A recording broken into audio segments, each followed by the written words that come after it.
Good afternoon, everyone. This is Donnie with Standing Goats Rescue. I'm at the property. I had some work I had to do this morning, and I filmed the whole time that I was here. I deleted all the video. Nothing happened, no activity, nothing out of the ordinary. Got some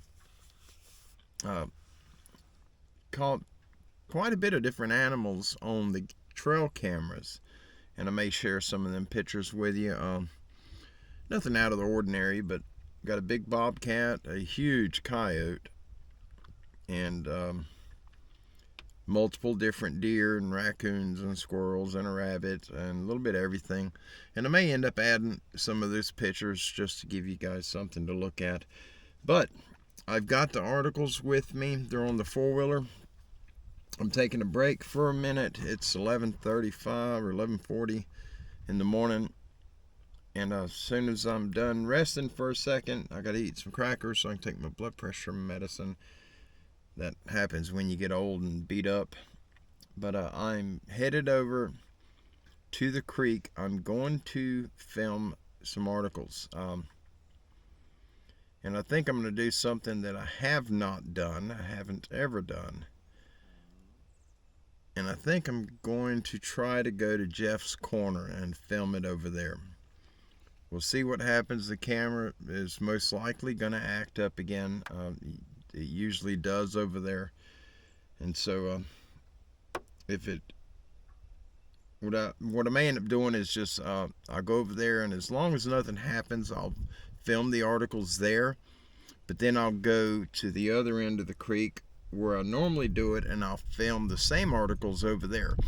And then when I get home, the ones that I filmed at Jeff's Corner, if there's no distortion or microphone issues or any of the other many things that happen in that area, then I'll use that footage to upload for you guys to hear the articles that our brother Don Moore has sent us.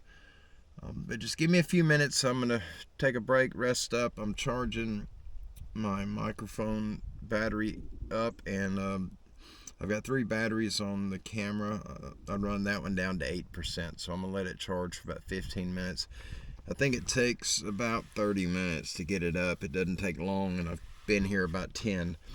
So I'll be headed that way here just shortly, and we'll find a spot back there, and I'll try to find a tree or something to mount the camera on, and find a nice, pretty spot where I can set, and we'll go through these articles. I am armed today. I'm armed every day, and if anything starts happening, I'm not going to wait around. I'm not going to investigate to see what it is. I'm just going to leave. I'm not up with all of that stuff. I'm not a Bigfoot researcher. I don't like those creatures. I don't want to be around them. I don't want any activity from them. It seems the people that really want it, it never happens to them. But those of us that don't want it, we can't go anywhere without running into them. And I don't like it. I don't like it at all. I'd rather run into a bunch of rabid coyotes than I would these things. They scare me that bad. At least a coyote, you put a hole in him with a bullet and he's done. I don't know about these creatures. I'm too afraid to shoot them. But anyhow, give me a few minutes and we're going to head over there and get set up.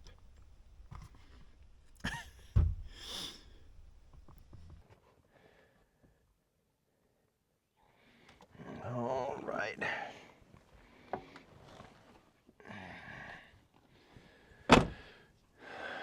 Guys, let's go do it. Come out to Jeff's Corner. Actually dreading this. That's the strap for the game cameras. Dry rotted.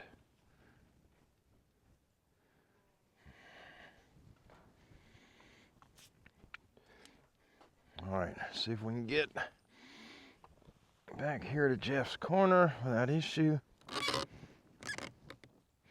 Go where the deer came up here this morning. Right on top of my tire track. See that? 4-wheeler tracks. Offloaded it and went back to the back, done some work. Alright, we got to run over the hill first. just for fun.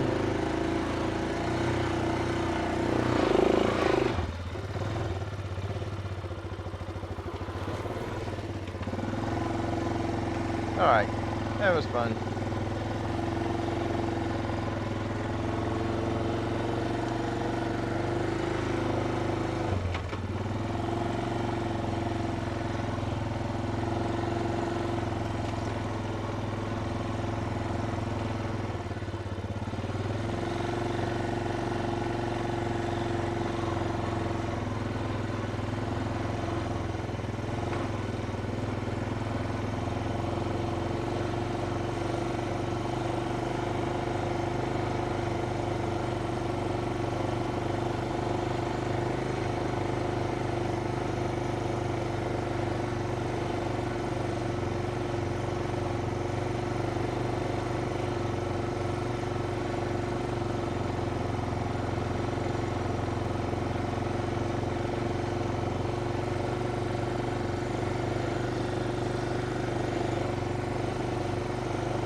Guys, Jeff's Corner is not far from here.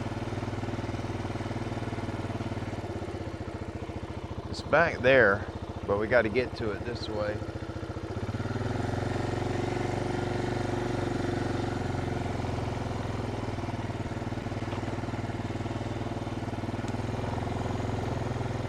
That tree's gonna fall one of these days.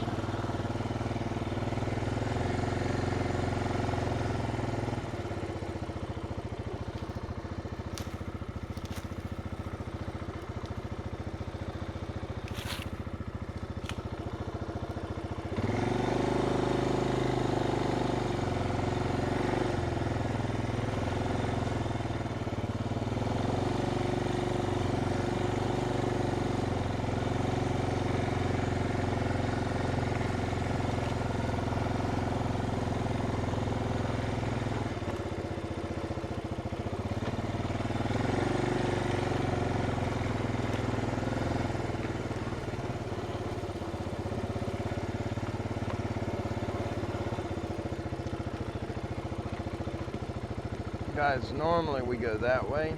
That's the trail. This goes to Jeff's Corner.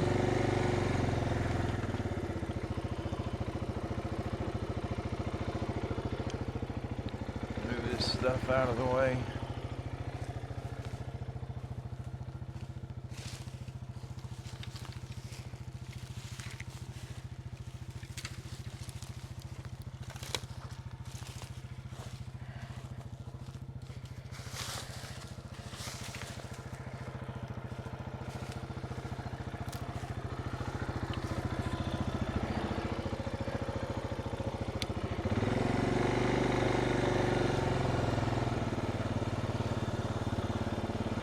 This was the original trail that we cut in here, the very first trail, and we ended up had it run in with some stuff down here that we just weren't looking for.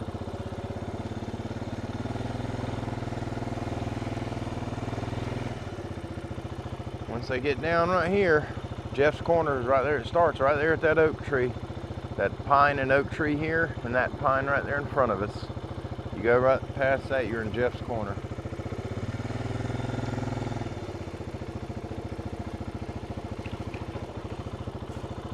I really don't want to be here now that I'm over here.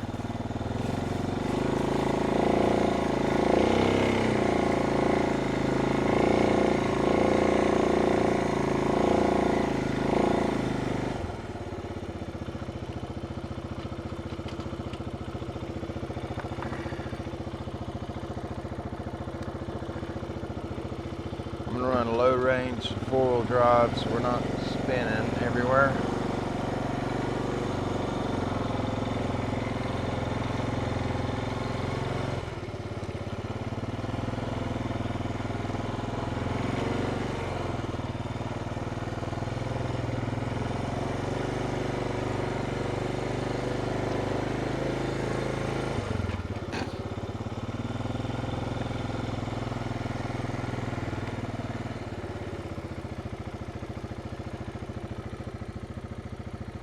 That tree's leaning now.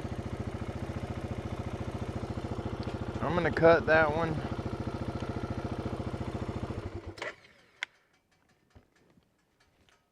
I don't know why that one's leaning. It's alive. This little oak right here. But I'm gonna cut it down because I'm not gonna be able to get around it without hitting. There's no reason for that one to be leaning.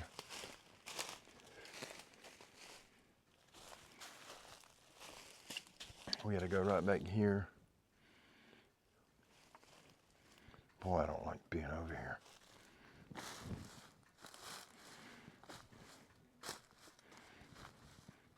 I'm just trying to get it mashed down so I can maybe cut it a little lower.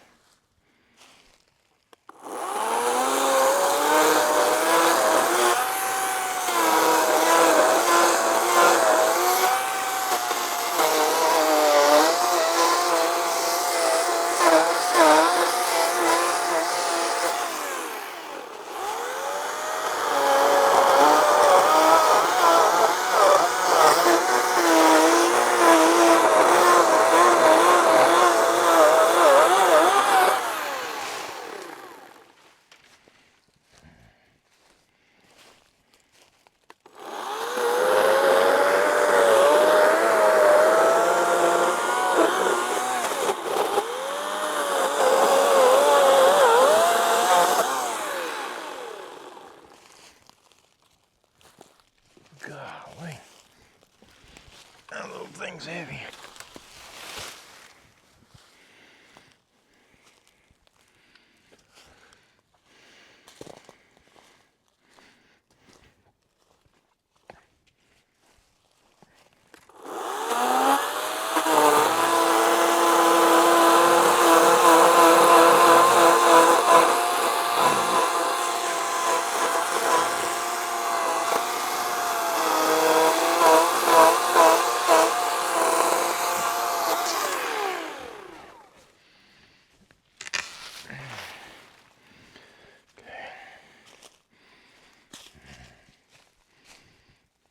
Maybe that's it.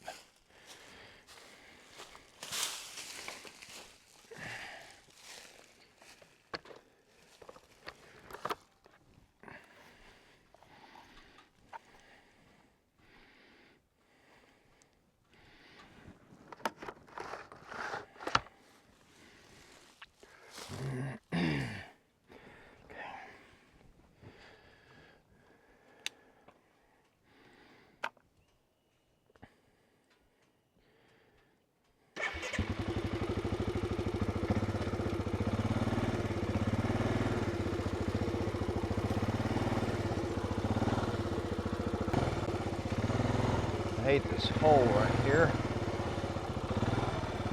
That one.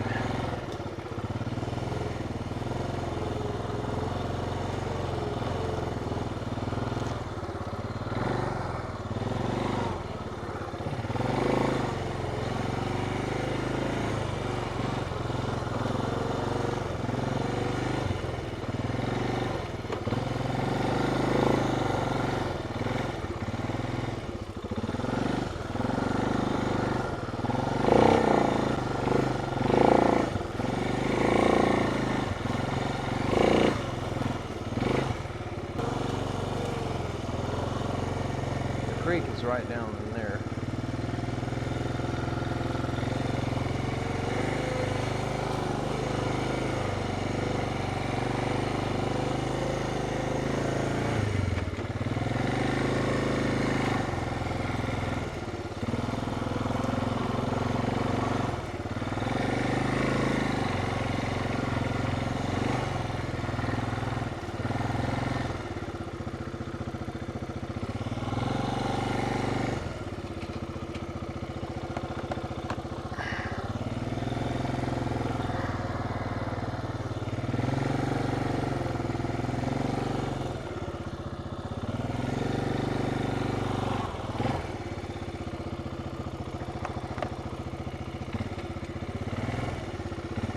Alright guys, I'm gonna park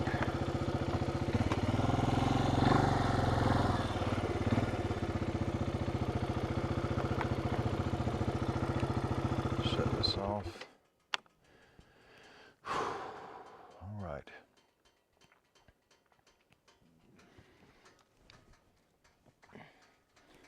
This is Jeff's corner. I'm not going to bring my sunglasses. I want to be able to see.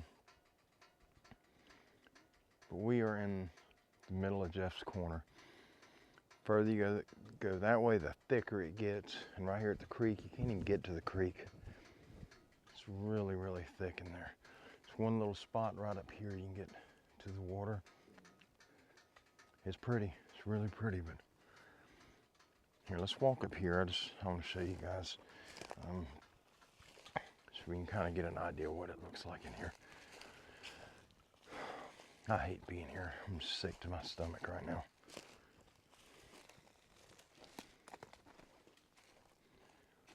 Do you see how thick all this is?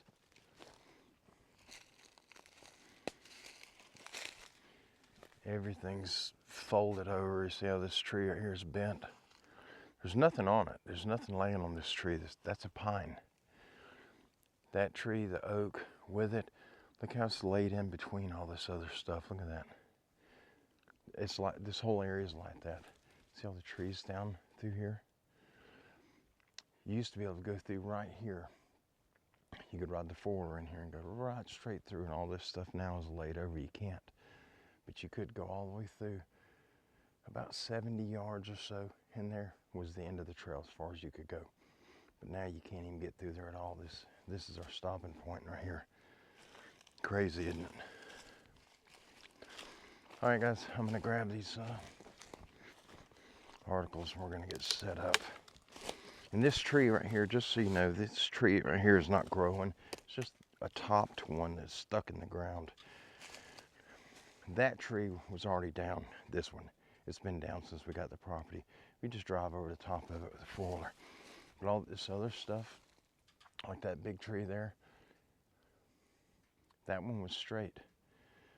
You ride over this, you go right around it, and then right back there where I was just showing you. Can't get over it now, that one's laid over. Tornado maybe, I don't know. But all these trees are fine, you know, with the exception of this oak, but that's been like that since we got the property. But everything else is fine. It's just once you get in here, that stuff there's laid over. You got all this stuff, it's just select. Look at all the trees that are standing upright. And then you got all these select ones that are just pushed over. Strange.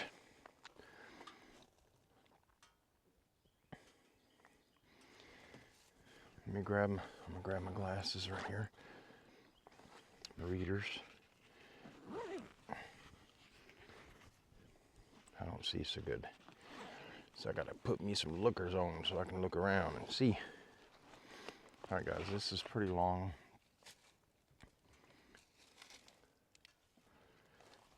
Let's go down here and see what we could figure out. I want to see if we can step down over here by the creek. That's my my mount. You could get down by the creek somewhere right over here. I don't want to go too far.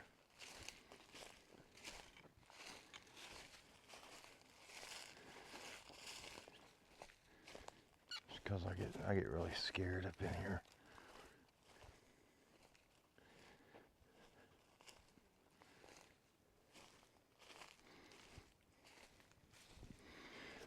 Almost hit me. I come in. Or almost hit Ed. Almost ran into it.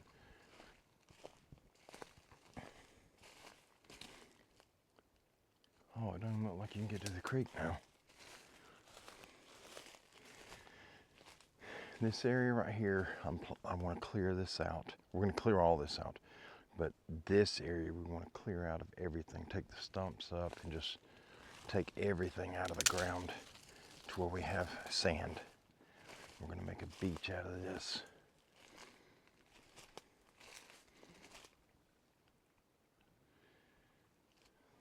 Hope that was my stomach. That's the creek right there. It's beautiful in here.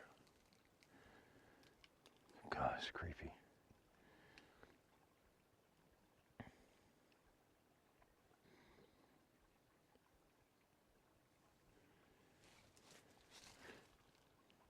even get down there. There's so much stuff laid over now.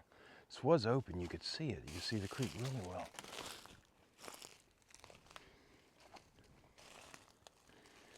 See the water right there? Look how clear that is.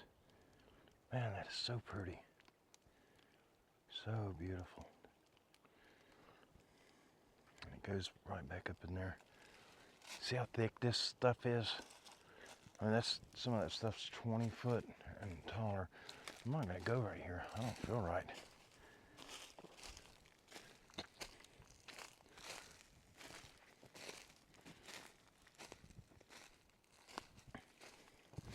I think we're gonna go down to the, there's a washout back here. I've got a bad feeling right now.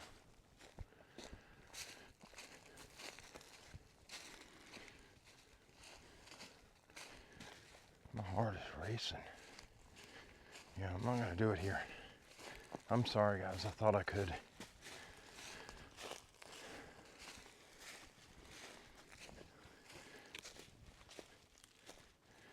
Did fine till I got down over there, closer to the water.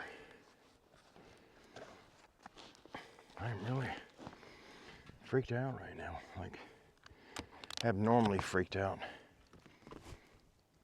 That was a knock.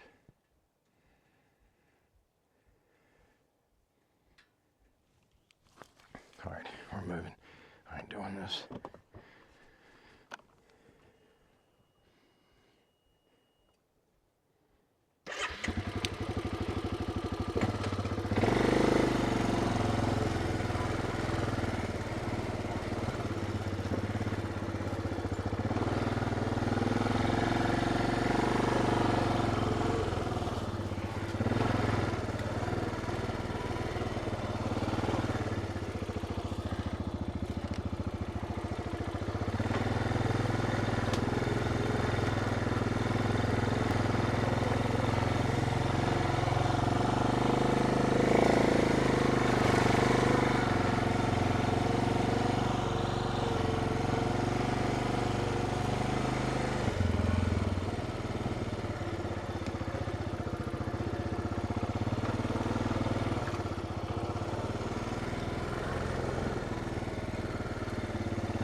I know we're not far, but we are out of Jeff's corner. Oh, that's where that break was I heard back there. I thought I dropped something. Got a limb caught on my chainsaw.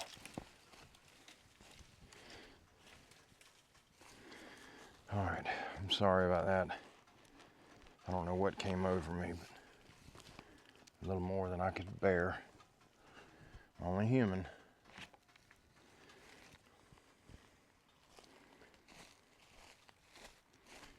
Go right, see if I can get to the creek right here. I know I can through that, but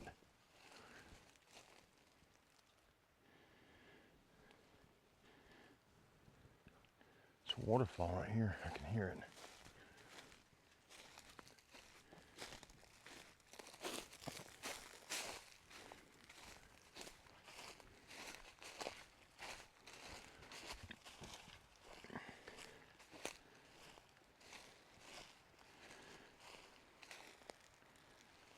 See how to get over here.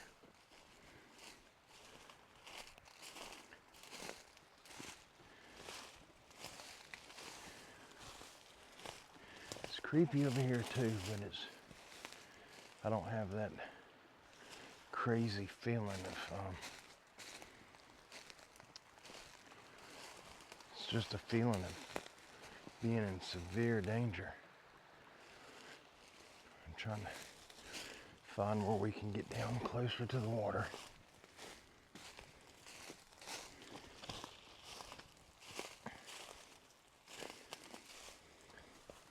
Oh, this is a game trail right here.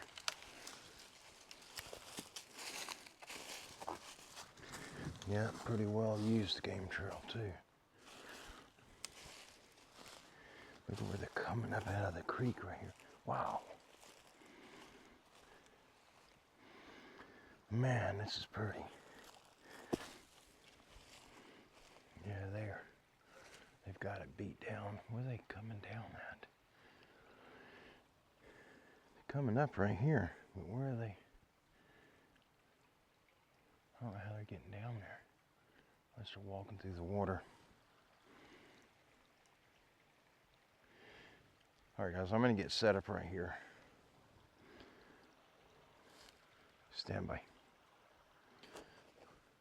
We're pretty close to the creek still, but I've moved.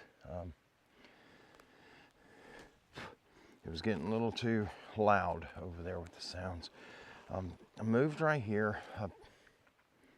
I'm hearing stuff behind me, back that direction, but kind of behind me.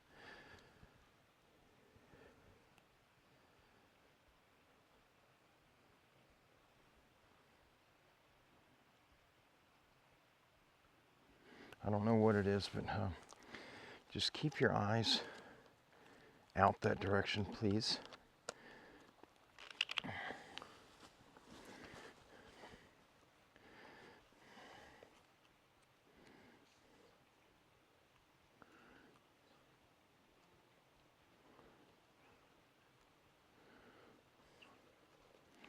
Well, this is really long. Ooh, boy, this is long. Okay, we're going to save this one for sure. I want to do that in a live show. All right, we're going to start with this one.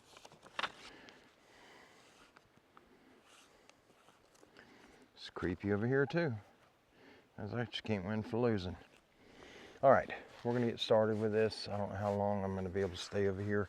I get scared real easy when I start having sounds that I can't associate with an animal. When I start having that happen around me, I get pretty nervous. That's behind me too. We're going to do this. All right, guys, we're going to get started. Here we go. British Columbia Indians pay homage to Sasquatch in 1938. The location is Harrison Hot Springs, British Columbia, and the information source for this article is the Daily Messenger of Canandaigua, New York, May 23, 1938. Indians pay homage to imaginary giant tribesmen and a serpent. Harrison Hot Springs, British Columbia. Indians of British Columbia, home of the Ogopogo, legendary lake-dwelling water snake and his terrifying saltwater cousin, the sea serpent, paid homage today to Sasquatch, the hairy ones. An estimated 2,000 from tribes in the territory and Washington state converged on a gaily decorated Indian village here, bringing grotesque native masks and costumes. It's Sasquatch Indian Day and no place for skeptics. You either take the Sasquatch or you leave them alone. There is no middle course. Many Indians take them straight. To hear tell, the Sasquatch were great, hairy, legendary creatures that maintained their reputation with an occasional present-day swoop from the mountains to peek in windows or smack down a lone tribesman. British Columbia Sasquatch attack on a surveyor, 1846. In 1961, Ivan Sanderson noted that Mr. Alexander Caulfield Anderson, who was surveying for the Hudson's Bay Company in 1846, reported hairy humanoids as having hurled rocks down upon him and his surveying party from more than one slope. They also found a large footprint in stone. British Columbia, native woman Sasquatch abduction in 1871. In 1961, Ivan Sanderson noted that J.W. Burns collected a report from a Native American woman who claimed to have been abducted by a hairy creature in 1871 when she was 17 and kept for a year until she was able to escape. And we got, there's 2 photos of the area. And guys, I'm not going to show the photos of this one right now. I apologize, but we'll do that later. I'm a little on edge right now. I'm having sounds behind me. It's sounds from the other side of the creek. The ones from the other side of the creek are the ones that are really scaring me, though.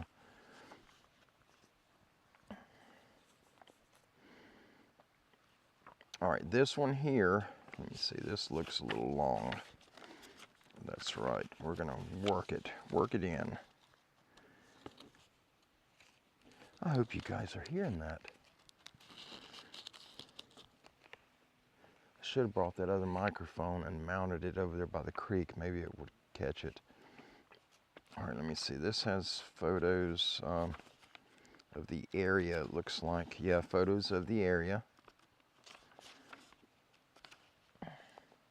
Yes, they're just photos of the area. I'm not going to show the photos to this one right now. They're just location photos. I want to get to the articles. We can always show all these photos at another time. All right, this is Rocky Mountain Troglodytes, 1940. The year is 1940 and the location is the Canadian Rocky Mountains. The information source is the Free Press of Winnipeg, Manitoba, August 24th, 1940. Cavemen Roamed the Rockies by Edgar D. Smith. Canada, despite the advent of the airplane and other modern transportation facilities, remains one of the least known and certainly one of the least explored parts of the world. And in this great dominion, the biggest mysteries are still sealed up securely in the vast Canadian enigma, the Rocky Mountains.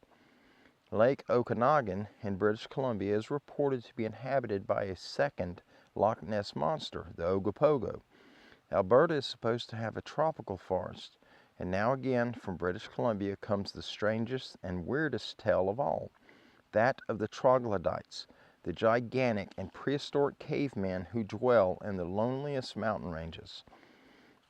A number of years ago, near the town of Agassiz, a young man and his girl were strolling towards their favorite rendezvous. Suddenly, the man stopped and listened. He said he heard footsteps as if someone was following them. He turned to look about him.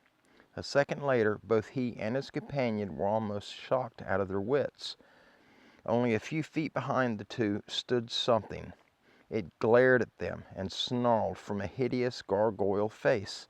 Its arms, dangling from hunched, powerful shoulders, touched the ground. The monster, naked, was covered only with its own heavy, rank-smelling hair. It began to shamble menacingly towards them. They ran before it and escaped, but they told of their experiences to the folks of Agassiz. They were not believed, and no wonder. An Indian was paddling his canoe when a huge boulder hurtled alongside, drenching him. Terrified, thinking it might be an avalanche, he looked up. There, high on the cliff, glaring down at him like some obscene demon, stood a grisly apparition. The monster, with a roar that resounded over pine forest and distant crag, prepared to plunge into the water and grab him. The Indian, reversing his sodden canoe, paddled away in hysterical panic. More recently, a housewife went out of her tiny cabin beside the railway to hang the washing on the line. Suddenly she heard a deep growl. A bear? But no bear she knew growled like that. She turned and almost swooned.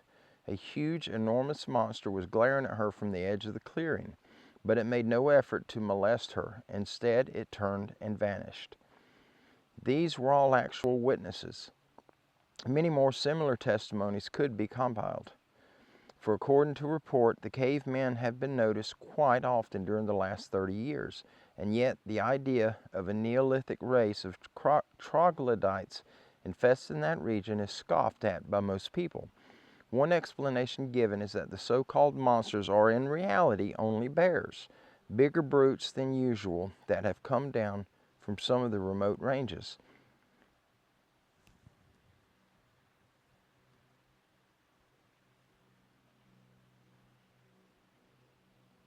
That's something moving through the brush. I'm going to try to carry on. Um,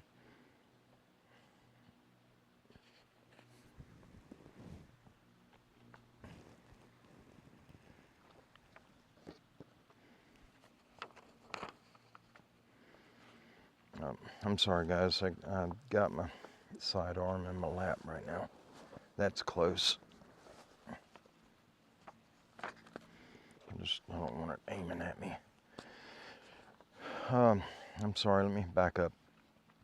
One explanation given is that the so-called monsters are in reality only bears, bigger brutes than usual that have come down from some of the remote ranges. And bears, the skeptics point out, often rear up on their hind feet with the front ones dangling.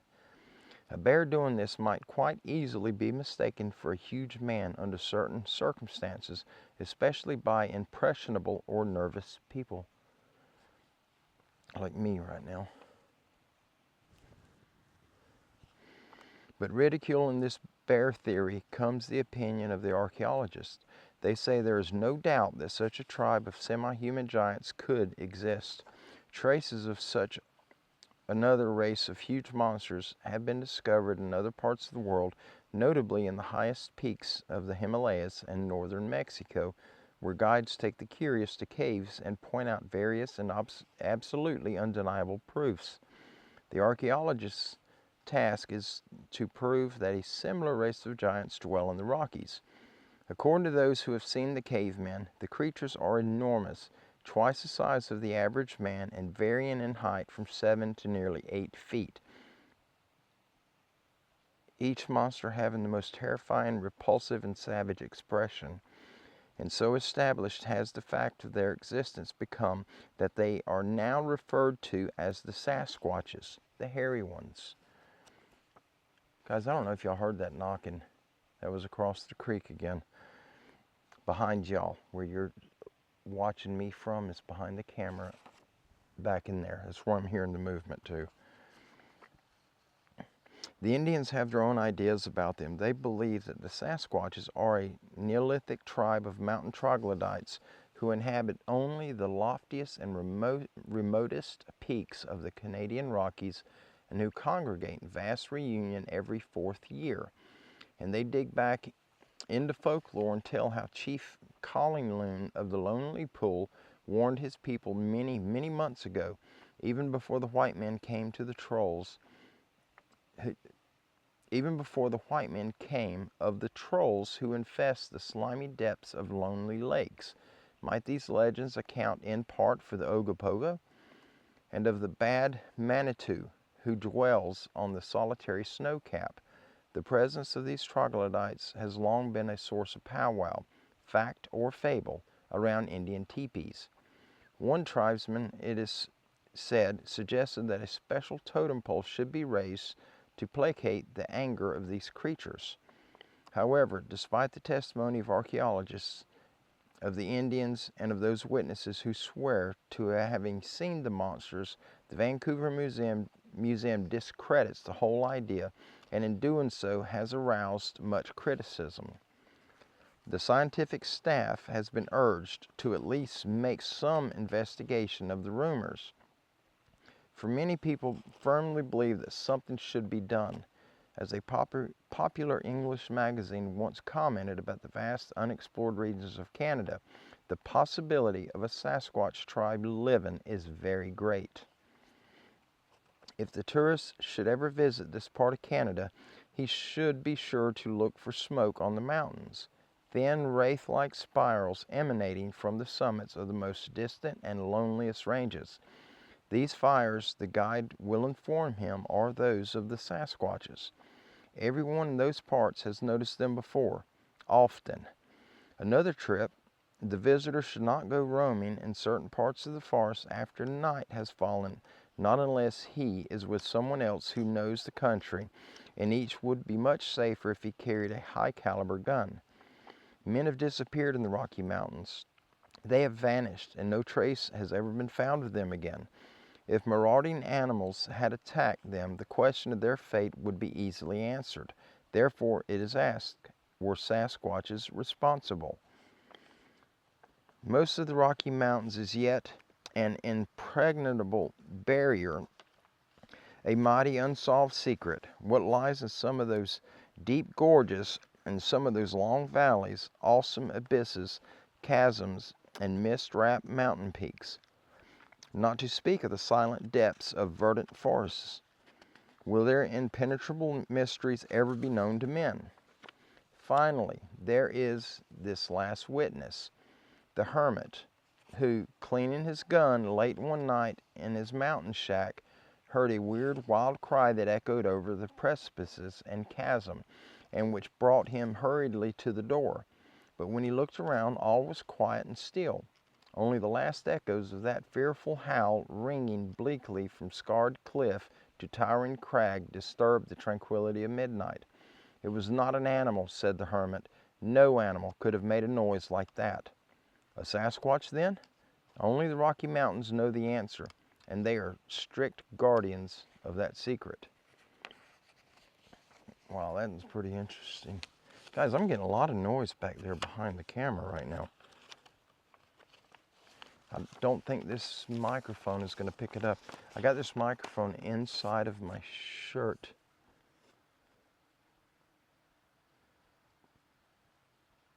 And I just seen movement.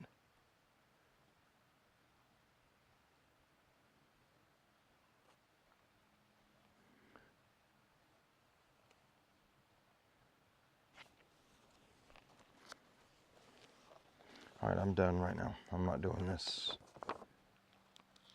I got movement right there, and it's close. It's real close to me. 40 foot maybe. Guys, I apologize about the pistol in my hand. I know YouTube frowns on that, so I will try to keep it. Please tell me y'all are hearing that.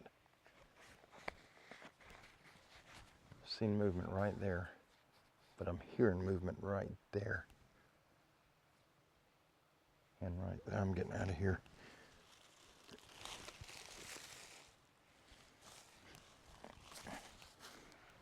Sorry about that. May have to edit that out or blur out the gun. Let me turn the camera where you guys can see. All right, I've seen movement right there. I'm hearing it right through here and somewhere right up in there. What I seen over here was a tan color, like a very young deer. Okay, I'm gonna keep it turned kind of behind me. I gotta get back up here.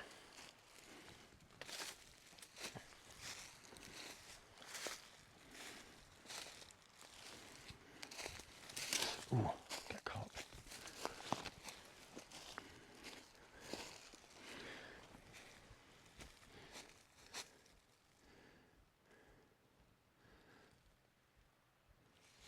Where's the four-wheeler? That way?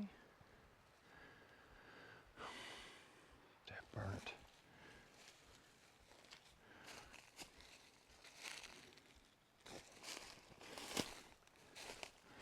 I'm not sure where the four-wheeler was. I thought it was right there.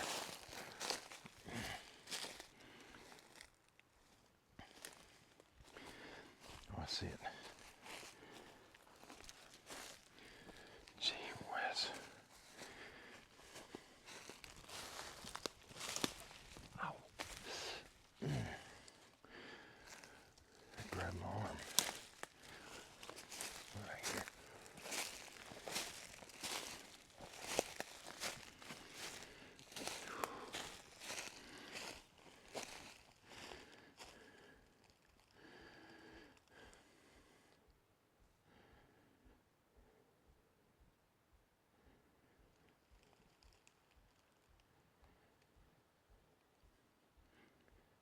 hope that movement was picked up on the microphone. It was loud. All right, guys, let me get my stuff put up. Stand by.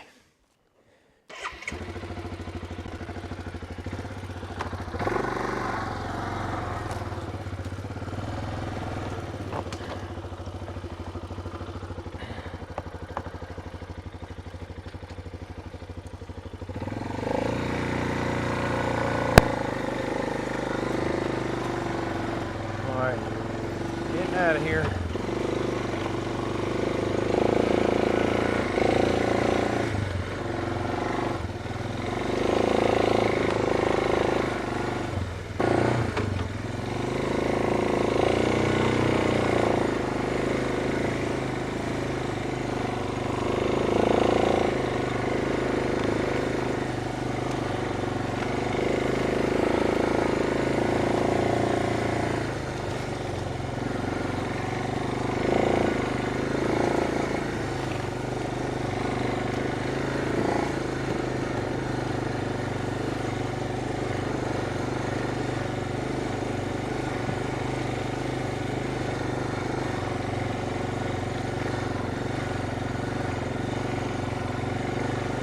Alright guys, I am headed back to the truck.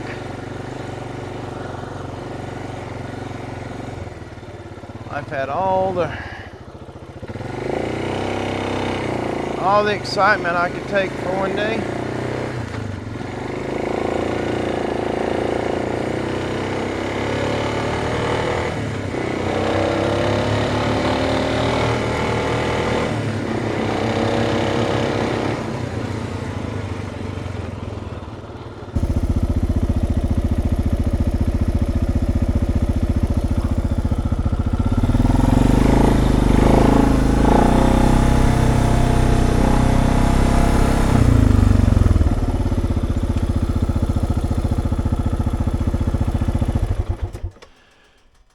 Hey guys, I had to leave. I was gonna load the four-wheeler up on the trailer to go home, and one of my pins that hold my trailer ramps underneath the trailer that secure them fell out on the way here. And luckily I didn't lose the ramp, but I just went way down the dirt road, 5 miles, I guess 6 miles, looking for the pin. I didn't find it, so I'm headed back to the property to go load the four-wheeler up and head home. And if you guys want to stick around for the ride back, you're welcome to. There's probably not going to be anything interesting from this point forward. I'm just going back to the trailer. But here we go.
guys. Made it back to the truck. The four-wheeler strapped down.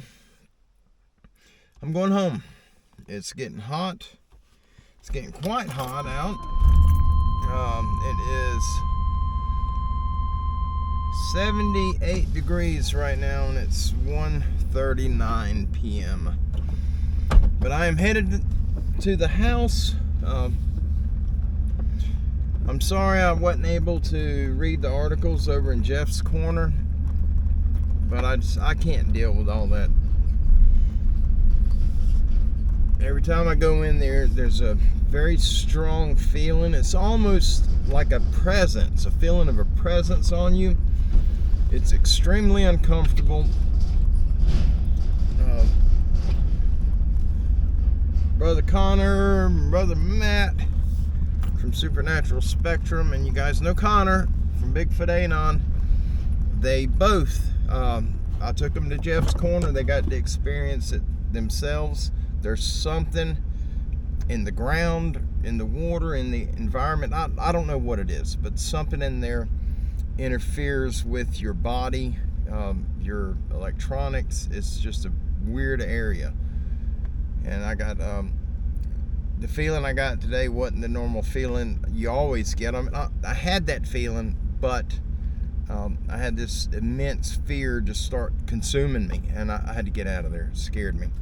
But anyhow, I apologize for that. One of these days, once we get the tractors in there and clear all of that and open it up, maybe it'll change things. I hope it will. I hope that it's a living being or a living creature that's causing those feelings and not something in the ground. If it's a creature, we can make changes to the property. I believe that'll cause them to leave. If it's something in the ground, I don't think there's anything I can do about it. But anyhow, it is what it is. Thank you for hanging out with me today and being a part of my day today. We wish you all the very best. Kim is doing well. For those that do know, she had emergency surgery on her back Wednesday, I think it was. I got her out of the hospital yesterday afternoon and got her home. She's doing well. It was just another back surgery, and got some more screws put in her back and some other things. But anyhow, she is doing good. She's at the house with Rosie, and I'm headed home now.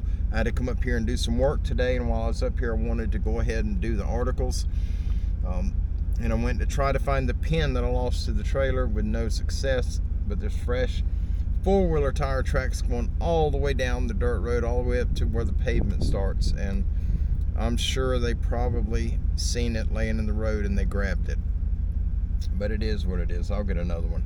But y'all have a good day. God bless you. Be kind, be safe, be blessed in all you do, and I'll absolutely see you again soon.